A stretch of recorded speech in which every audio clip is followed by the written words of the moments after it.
हाँ तो दोस्तों नमस्कार, स्वागत है आपका हमारे चैनल फंड गार्डियन में। मैं हूँ आपका दोस्त दिलशाद। आज दोस्तों हम लोग बात करेंगे पीपीएफ अकाउंट के बारे में। आप लोगों ने भी नाम सुना होगा पीपीएफ अकाउंट। पीपीएफ अकाउंट क्या है? पीपीएफ अकाउंट होता है पब्लिक प्रोविडेंट फंड, जैसे कि एक सेंट्रल गवर्नमेंट ने इस प्रोडक्ट को लॉन्च किया है। एक स्कीम का है, प्रोडक्ट है, फिलहाल इसको स्कीम हम लोग बोल सकते हैं। तो दोस्तों आज हम लोग बात करेंगे पीपीएफ अकाउंट की। पीपीएफ अकाउंट क्या होता है, क्या एलिजिबिलिटी होती है, क्या रेट ऑफ इंटरेस्ट होता है, क्या इसमें क्या क्या चीज़ें मिलती हैं, क्या क्या बेनिफिट्स हैं, किस तरह से हमारे लिए फ़ायदेमंद है, किस तरह से हमारे लिए वर्क करता है, किसके लिए ये होता है, ये सारी चीज़ें हम आपको आज बताएंगे। तो अगर आप भी हमारे चैनल पर नए हैं तो चैनल को सब्सक्राइब कर लें, वीडियो को लाइक करें, शेयर करना बिल्कुल न भूलें, क्योंकि आपके कार्यों को, आपके मित्रों को इस तरह की खास जानकारियाँ मिलने से रह न जाएँ, इस वजह से शेयर करना बिल्कुल न भूलें। तो दोस्तों अगर आपने भी चैनल को अब तक लाइक कर दिया है, चैनल को सब्सक्राइब कर दिया है, वीडियो को लाइक कर दिया है, तो हम लोग बढ़ते हैं वीडियो की ओर। बात करते हैं पीपीएफ अकाउंट। तो दोस्तों पीपीएफ अकाउंट क्या है? PPF stands for public provident fund, यानी कि पीपीएफ का फुल फॉर्म है पब्लिक प्रोविडेंट फंड। पीपीएफ क्या है? PPF is a saving scheme establish by the central government of India, यानी कि भारत की सेंट्रल गवर्नमेंट के द्वारा एक इस्टेब्लिश किया गया ये स्कीम है। एक ये सेविंग स्कीम है, इसको हम सेविंग स्कीम भी बोल सकते हैं, और इसको हम एक मतलब अकाउंट भी बोल सकते हैं कि नॉर्मली हम लोग इसको अपना मंथली पेमेंट जो भी होता है वो हम लोग इस पर जमा करते हैं। तो इसकी अगर हम लोग बात करें, इसमें फ़ीचर्स क्या क्या मिलते हैं, तो इसमें दोस्तों हम लोग को फ़ीचर्स मिलते हैं। ये हमारे लिए एक सेफ इन्वेस्टमेंट है, एक गारंटीड रिटर्न देता है, बैक बाय सेंट्रल गवर्नमेंट है, अट्रैक्टिव टैक्स बेनिफिट हैं, लॉन्ग टर्म सेविंग स्कीम है, और इसमें account can be attached to any claim in case of death और लाइबिलिटी। अच्छी समझ रहे हैं? ये अकाउंट किसी भी तरह के क्लेम में, किसी भी डेथ में, किसी भी लाइबिलिटी में कहीं से भी अटैच नहीं है। That's why money is yours, पैसा आपका ही है, कहीं भी आपका, फुल्ली पैसा सेफ है। ये हो गए फीचर्स इस अकाउंट के। अब फीचर्स के बाद अगर हम लोग बात करें इनकम टैक्स बेनिफिट की, इनकम टैक्स में क्या क्या बेनिफिट देता है, तो ये जो 1 अप्रैल 2020 से इनकम टैक्स बेनिफिट डिपेंड हुआ है upon whether you choose old tax resign और न्यू टैक्स रिजाइन। आप जो भी टैक्स चूज़ करते हैं, नया टैक्स सिस्टम यूज़ करते हैं या पुराना टैक्स सिस्टम चूज़ करते हैं। अगर आपने नया टैक्स सिस्टम चूज़ किया है तो आपको यहाँ पर कोई भी टैक्स बेनिफिट नहीं मिलने वाला।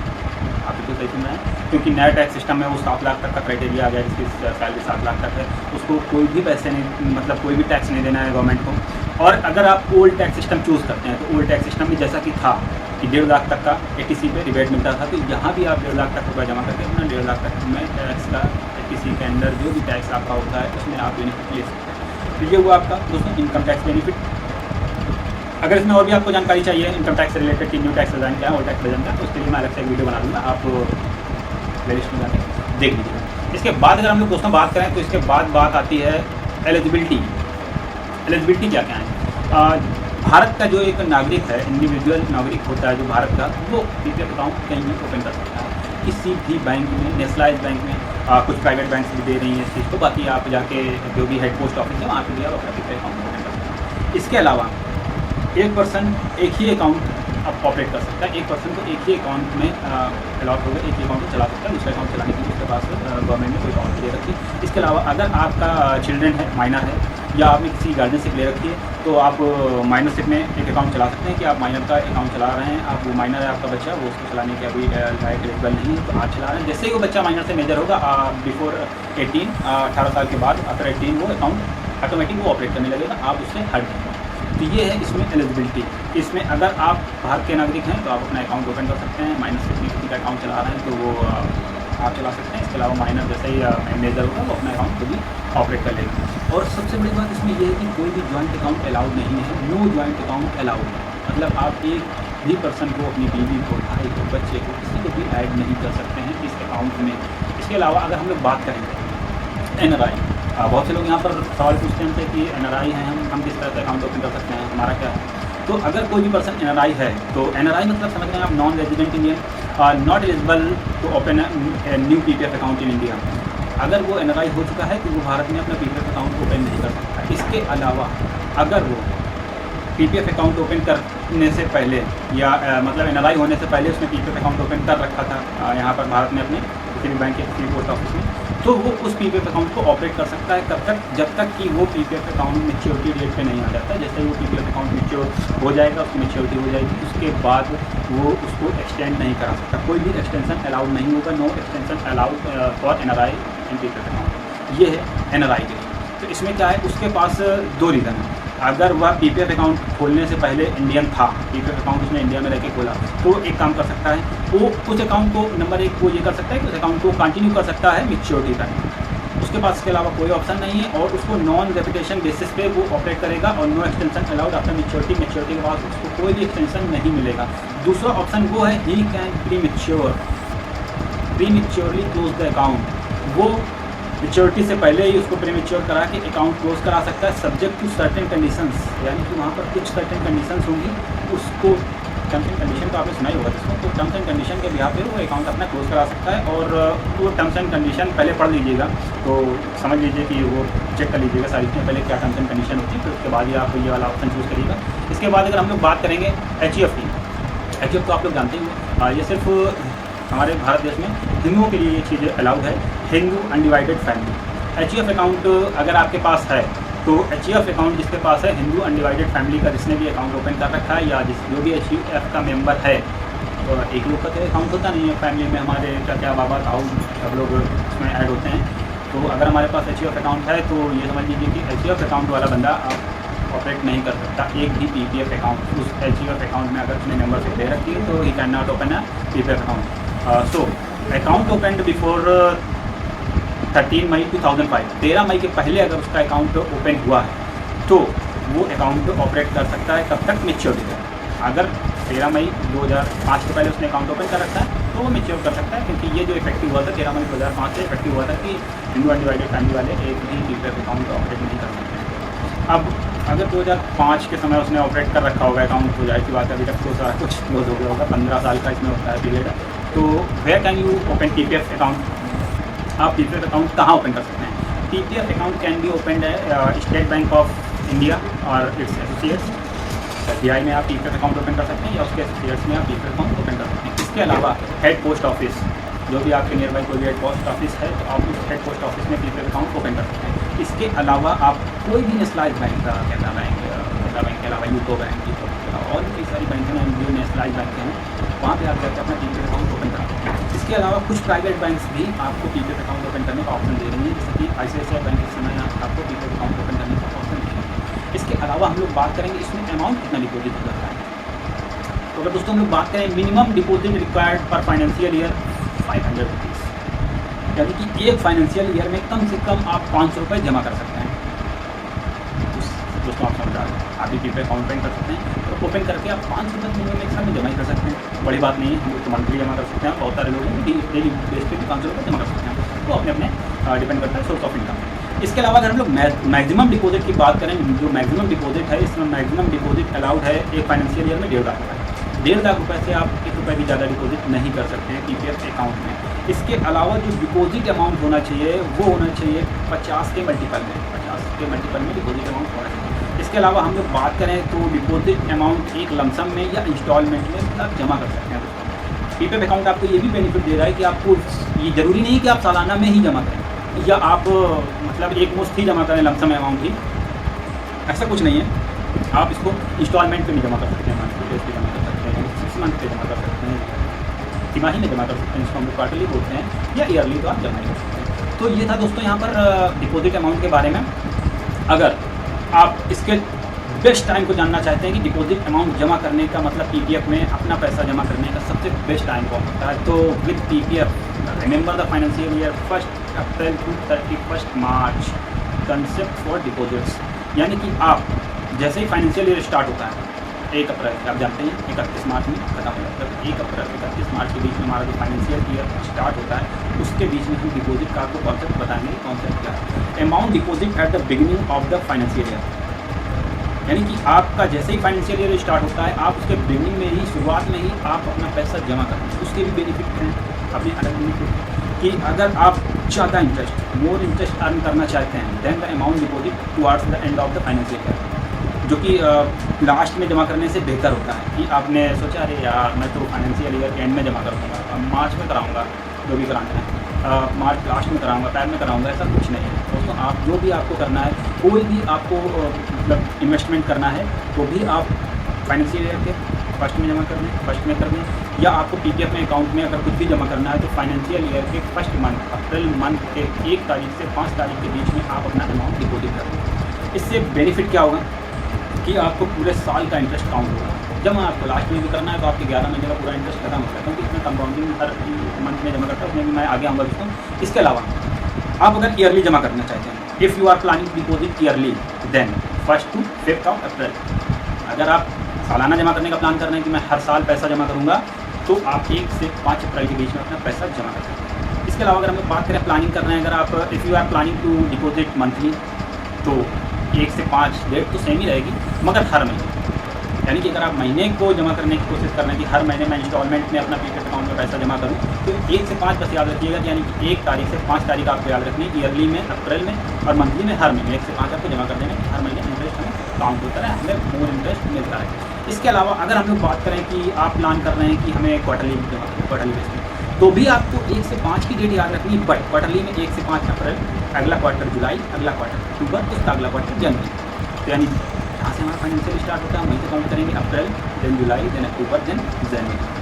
इसके अलावा अगर हम जा रहे हैं हाफ ईयरली कि हमें हर 6 महीने में डिपॉजिट करना है, तो हमारी जो तारीख है वो सेम रहेगी 1 से 5, बट जो मंथ हो जाएंगे तो 1 से 5 हाफ ईयरली, पहला हमारा जो मंथ स्टार्ट होगा अप्रैल में, और जो 6 महीने के बाद आएगा वो अक्टूबर में, यानी कि 1 से 5 पहला अप्रैल, फिर दूसरा डिपॉजिट 1 से 5 अक्टूबर। तो दोस्तों ये था हमारा बेस्ट टाइम टू डिपॉजिट। इसके अलावा हम लोग बात करें, अगर जैसे कि लोग एक्टिव अकाउंट है तो ठीक है, सारी चीज़ें प्रॉपर चल रही हैं, इनएक्टिव हो गया अकाउंट, हमने अकाउंट में पैसा नहीं डिपॉजिट किया, इस बार जमा किया, अगली बार भूल गए, मन नहीं किया, कुछ भी वगैरह वगैरह हो जाता है कि हमने अकाउंट पर इनएक्टिव हो गया, अकाउंट इनएक्टिव। कुछ कंडीशन पे क्या होता है कि अगर आपका पीपीएफ अकाउंट इनएक्टिव है तो आप अमाउंट नहीं जमा कर रहे होंगे, जब ही इनएक्टिव हुआ ना, उसको छोड़ दिया होगा, हमने अमाउंट जमा करना ना मंथली, ना ईयरली, ना हाफ ईयरली, हम कुछ नहीं कर रहे, उसमें सब छोड़ दिया वो बंद। लेकिन अगर आप उसको रीएक्टिवेट कराना चाहते हैं तो आप एक छोटी सी पेनाल्टी, 50 रुपये की पेनाल्टी हर फाइनेंशियल ईयर, अगर आप लेट हो रहे हैं तो नहीं, तो अगर एक फाइनेंशियल ईयर लेट हुए तो एक फाइनेंशियल ईयर में आपको 50 रुपये की पेनाल्टी पड़ेगी, आपका अकाउंट रीएक्टिवेट हो जाएगा।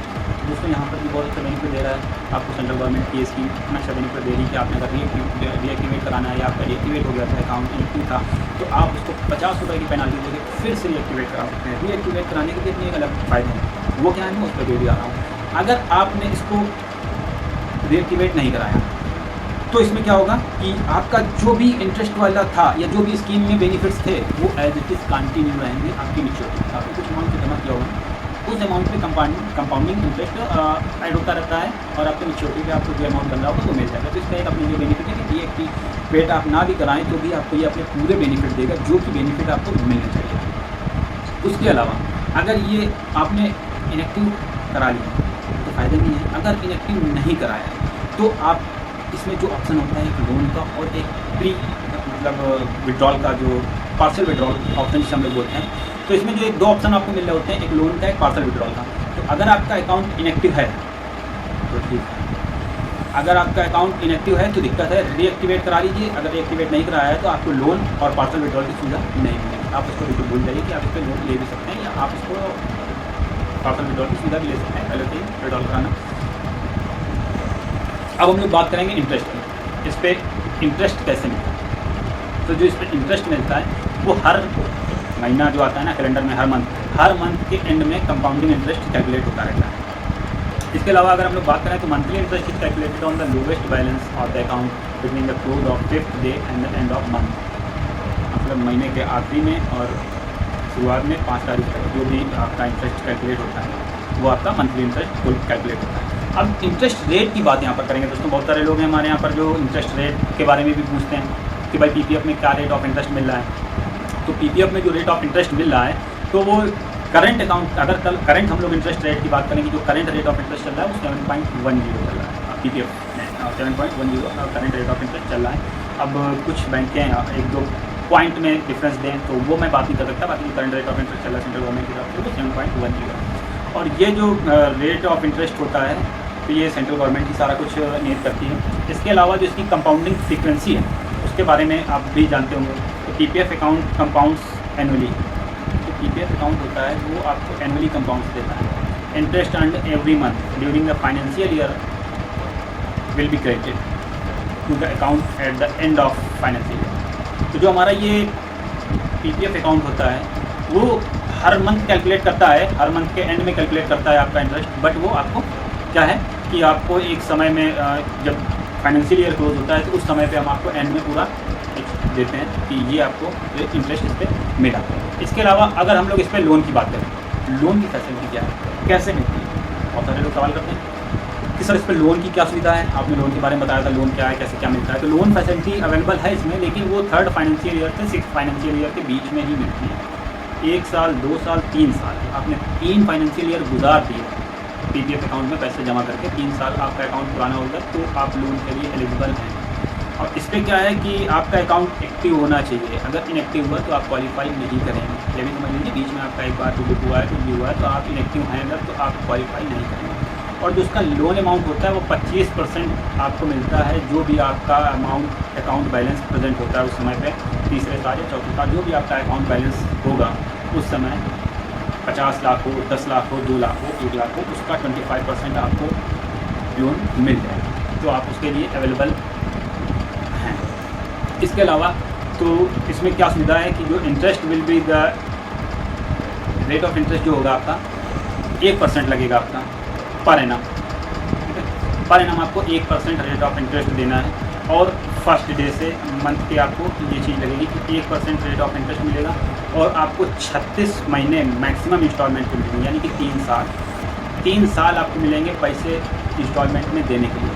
अगर आप उन 3 साल में पेमेंट कर देते हैं, आपने जो भी प्रिंसिपल अमाउंट भी लिया था, लोन अमाउंट जो भी लिया था आपने वो भी पे कर दिया, आपने इंटरेस्ट नहीं दिया, तो वो इंटरेस्ट आगे आप 3 साल में दे सकते हैं। अगर उन 3 साल में आपने इंटरेस्ट नहीं दिया तो उसके लिए भी एक अलग प्रावधान है अपना।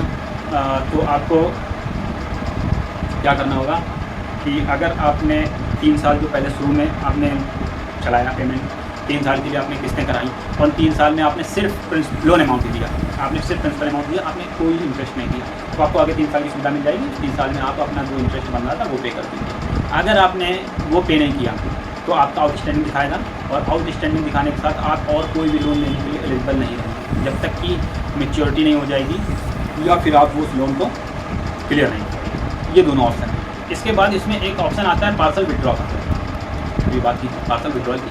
तो पार्सल विड्रॉल क्या है? Parcel withdrawal is allowed from 7th financial year of in account. जब आपका अकाउंट ओपन किए हुए 7 साल हो जाएंगे, टोटल ड्यूरेशन इसकी 15 साल है। अगर आप 7 साल अकाउंट ओपन किए हुए हो गए, आज आपने खोला 2023 में, और 30 यानी कि 2030 में अगर हम लोग बात करें कि जाके ये जो मंथ चल रहा है अभी मई 30 मई को बात करें, तो मई 2030 में, तो आप एलिजिबल होंगे पार्सल विड्रॉल के लिए। Only 1 withdrawal is allowed per financial year. उसके बाद आपको हर फाइनेंशियल ईयर में केवल 1 विड्रॉल करने का ऑप्शन मिलेगा। ये दिमाग में अपने रख लीजिएगा चीज़ें कि क्या हैं। और बाकी अगर कुछ नहीं समझ में आता तो आप वीडियो को चेक कर लीजिए, आगे भी देख सकते हैं अभी भी। इसके अलावा हम लोग बात करें कि जो आप इसके लिए कैसे एलिजिबल होंगे। अगर आपका अकाउंट एक्टिव है तो आप एलिजिबल हैं, इनएक्टिव है तो आप क्वालिफाई नहीं करेंगे विड्रॉल के लिए। और विड्रॉल लिमिट क्या होती है? 50% ऑफ अकाउंट बैलेंस। 50% जो भी अकाउंट बैलेंस हमारे अकाउंट में अवेलेबल होगा पीपीएफ अकाउंट में, आप उसके 50% को पार्सल करने की आपके पास लिमिट होती है सिर्फ। और वो भी कुछ मतलब सालों में, जैसा कि मैंने आपको बताया था, हर साल कुछ अमाउंट आप निकाल सकते हैं, 50% निकाल सकते हैं, बाकी 50% आपको जब मैच्योरिटी होगी तब मिलेगा। अब मैच्योरिटी पीरियड क्या होता है इसका? पीपीएफ अकाउंट का maturity period 15 full financial year होते हैं, यानी कि 15 पूरे फाइनेंशियल ईयर आपने अपने गुजार दिए। 15 फाइनेंशियल ईयर जब आप पूरे कर लेंगे तब आप जाके मैच्योरिटी के लिए, मैच्योरिटी पीरियड के लिए एलिजिबल होंगे। और बाकी आप तो वो चीज़ समझ ही रहे हैं कि पार्सल विड्रॉल कर सकते हैं, और जो भी मैंने बताया चीज़ें आपको, सारी चीज़ें। और इसमें पीपीएफ अकाउंट एक्सटेंड नहीं कर सकते हैं मैच्योरिटी पीरियड के बाद, ये भी एक चीज़ होती है। तो इसके बाद जो आता है एक्सटेंड विदाउट डिपॉजिट, कि हम बिना जमा किए कैसे एक्सटेंशन ले सकते हैं। एक्सटेंशन हमें अपने अकाउंट के कराना है, हमें थोड़ा सा बढ़ाना है, कुछ करना है, तो the account holder can continue to withdraw every financial year. यानी कि हर फाइनेंशियल अगर आप पैसा निकाल रहे हैं, केवल जमा नहीं कर रहे हैं, सिर्फ निकाल रहे हैं, तो 1 withdrawal is allowed per financial year.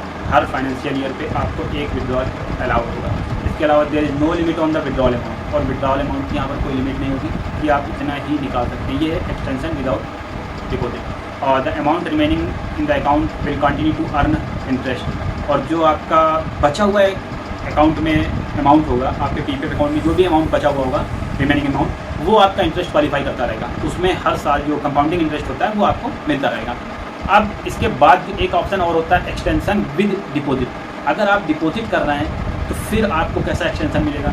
तो the extension period can be for a block of 5 financial year. इस ऑप्शन में आपका जो एक्सटेंशन पीरियड होगा वो भी ब्लॉक होगा 5 फाइनेंशियल ईयर के लिए। There is no limit on the number of blocks. यहाँ पर ब्लॉक्स के नंबरों की कोई लिमिट नहीं होगी। The deposit limit during the extension are same as that of the PPF account. जो पीपीएफ अकाउंट नॉर्मल में था वहीं आपको इसमें भी वही ऑप्शन मिलेगा, कोई अंतर नहीं होगा। और डिपॉजिट जो होगा वो आप 1.5 लाख तक कर सकते हैं, आपको भी पता है। इसके बाद प्री मेच्योर क्लोजर क्या होता है ये भी आप जान लीजिए। You can close PPF account before maturity. आप पीपीएफ अकाउंट को 15 साल की मेच्योरिटी होती है, आपको भी पता है, लेकिन 15 साल के पहले ही आप इसको प्री मेच्योर क्लोजर करा सकते हैं। But this will be allowed in the following genuine situation. कुछ आपकी सिचुएशंस जो जेन्युइन, जो टर्म्स एंड कंडीशन में आती हैं, अगर वो हैं तो उस बिहाफ पे आप इसको प्री मेच्योर क्लोजर करा सकते हैं। जैसे कि आप अब एनआरआई हो गए हैं, तो ये भी एक जेन्युइन सिचुएशन है। आप मेडिकल ट्रीटमेंट चाहिए तो भी जेन्युइन सिचुएशन है। इसके अलावा your dependent children higher education के लिए जाना चाहता है, आपका कोई भी डिपेंडेंट है जो आप पे डिपेंड है, तो अगर वो हायर एजुकेशन के लिए जाना चाहता है और ये सारी चीज़ें आप रिटर्न में अवेलेबल करा सकते हैं, तो भी आप इस पर क्या जेन्युइन सिचुएशन दिखा के आप इस पर प्री मेच्योर ले सकते हैं। और रेजिडेंसी चेंज हो रही है आपकी कि अभी जैसे कि मैंने बताया एनआरआई हो गए हैं या कहीं और किसी और कंट्री पे जाना है, तो भी आप जेन्युइन सिचुएशन दिखा सकते हैं। इसके अलावा आप अगर प्री मेच्योर क्लोजर करना चाहते हैं तो कुछ टर्म्स एंड कंडीशन के अकॉर्डिंग अमाउंट जो भी होता है वो सारा चीज़ आपको बैंक में बता दिया जाएगा कैसा क्या है। बाकी अगर आपको कोई जानकारी चाहिए तो एक मैं अलग से वीडियो इस पर बना दूँगा और उस पर मैं सारी जानकारी आपको दे दूँगा। वीडियो बड़ा लेंदी हो जाएगा और फिर जानते हैं ना लेंदी वीडियो जो टाइम की कमी थी। नॉमिनेशन की इसमें सुविधा की अगर बात करें तो nomination facilities available under PPF scheme. अगर आप चाहते हैं अपने पीपीएफ अकाउंट में किसी को नॉमिनी बनाना तो आप इस पर भी नॉमिनी बना सकते हैं नॉर्मल अकाउंट के तरीके। ऐसा कुछ भी नहीं है कि आप इसमें नॉमिनी नहीं बना सकते। The account holder can nominate one or more person to receive the amount standing to his credit in his event of his death. अगर कोई भी पर्सन चाहता है कि मैं एक के अलावा 2 नॉमिनी बना दूं, अपने बेटे और बेटी को, बीबी को, तीनों को बना दूं, तो तीनों को बना सकता है, ऐसा कुछ नहीं है। और वो परसेंटेज भी सेट कर सकते हैं कि मेरी डेथ के बाद इन तीनों को क्या क्या परसेंटेज मिले, तो भी इसमें एक ऑप्शन अपने आप में अवेलेबल है नॉमिनेशन। और दूसरी चीज़ आ गया सबसे मोस्ट इंपॉर्टेंट थिंग है अकाउंट ट्रांसफ़र, जो कि बहुत सारे लोगों के दिमाग में आ रहा हूँ कि आज मैं यहाँ जॉब कर रहा हूँ गवर्नमेंट एम्प्लॉय में, कल मैं वहाँ चला गया दूसरी सिटी में, तो इस सिटी में आके मैं अपनी कोई भी सुविधा कैसे ले पाऊँगा। तो उसके लिए ये ऑप्शन दिया गया है, गवर्नमेंट ने दिया है अकाउंट ट्रांसफर का। PPF account can be transferred from one bank to another bank. ये चीज़ बहुत सुनिएगा कि एक बैंक से दूसरे बैंक में अकाउंट अपना ट्रांसफर करा सकते हैं, बट एक नाम से दूसरे नाम में ट्रांसफर नहीं कर सकते हैं, ये भी याद रखिए। One post office to another post office. अगर आपका इस पोस्ट ऑफिस में अकाउंट है तो दूसरे पोस्ट ऑफिस में आप अपना पीपीएफ अकाउंट ट्रांसफर करा सकते हैं। बट यहाँ पे भी वही कंडीशन है कि नाम के साथ कुछ छेड़खानी नहीं होगी कि मेरे नाम पे है, मैं अपनी बीवी के नाम पे करा दूँ, ऐसा कोई ऑप्शन यहाँ पर अवेलेबल नहीं। One bank to another post office and vice versa, कि एक बैंक से हम दूसरे पोस्ट ऑफिस में भी ट्रांसफर करा सकते हैं, ये भी ऑप्शन इसमें अवेलेबल है। ये नहीं है कि bank to bank, post office to post office, ऐसा कुछ नहीं है। बाकी हम बैंक टू पोस्ट ऑफिस भी करा सकते हैं और पोस्ट ऑफिस टू बैंक भी करा सकते हैं। PPF account can be transfer from one person to another person. जो पीपीएफ अकाउंट होगा वो एक पर्सन से दूसरे पर्सन के लिए ट्रांसफ़र नहीं किया जा सकता, ये मैं शुरू से आपको बताता आ रहा हूँ। तो ये था दोस्तों पीपीएफ अकाउंट के बारे में पूरी डिटेल। वीडियो को अगर आपने ज़रा सी भी कहीं पे भी स्किप किया है तो आप जानकारी मिस कर जाएंगे। दोस्तों मैं यहाँ पर चाहूँगा कि अगर आप भी हमारे चैनल पर नए हैं, वीडियो आपको पसंद आया है तो लाइक जरूर करिए, शेयर करिए और चैनल को सब्सक्राइब करना बिल्कुल न भूलिए। तो आज के लिए दोस्तों इतना ही, मिलते हैं अगले वीडियो में, तब तक के लिए जय हिंद, जय भारत।